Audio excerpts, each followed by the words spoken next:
right at the end of the Cretaceous period. Then we go into the Hall of Extinction and Hope, where we lay out our uniquely occurring evidence for the world's fifth mass extinction, in which the dinosaurs and 75% of the species perished 66 million years ago at the end of the Cretaceous period. We'll have 9 square meters of our fossil bed laid out there, putting the fossils back in their mapped position. You'll see a bunch of creatures that are both victims and survivors of this moment in Earth history.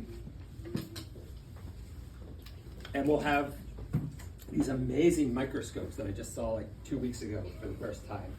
They're what I would call prison-grade microscopes, right? So like they're almost indestructible, but the view is great. And you'll be able to look through these microscopes and actually see the fallout that was blasted from the crater 1,600 miles away from here in Mexico, went into space, came back in, and landed everywhere in the world, including in New Jersey, right? Which is kind of mind-blowing, I think. Then what we do, we've learned about the world's fifth mass extinction. We turn the corner on that into today, into the Anthropocene, and we lay out the dimensions and urgency of the biodiversity crisis that is occurring right now and the climate crisis that is occurring right now.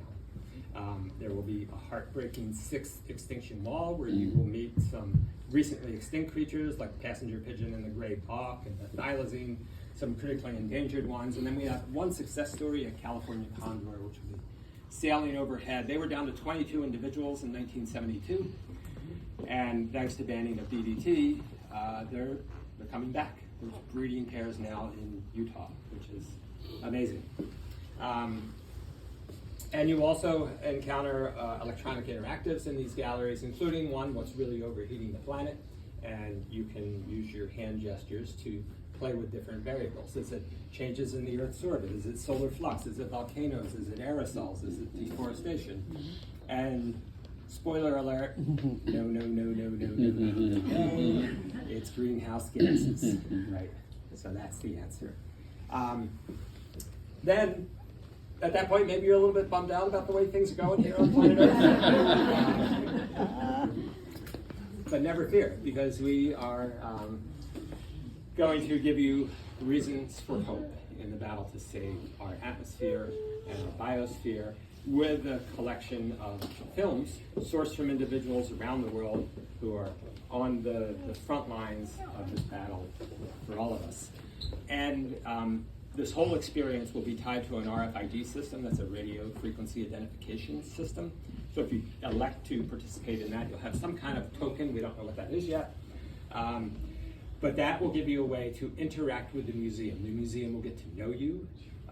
You can curate information by tagging it. When you do that, it sets up your own little microsite on our website. So you can, like, I'm interested in hadrosaurs, I tag that, and now you have information. We can push additional information when we get that. But it also allows you to connect with organizations. We're not going to be protective of our membership list. We want to connect our members with organizations locally and nationally and around the world. So by the time you leave your visit in the museum, you have the information and the tools that you need to actually take action before you walk out the door. So you can actually start to do something, giving you agency, right? Because hope really starts with agency, right? The ability to do something to improve your situation. Elsewhere in the museum, in the lower level, we have what we call a discovery forest.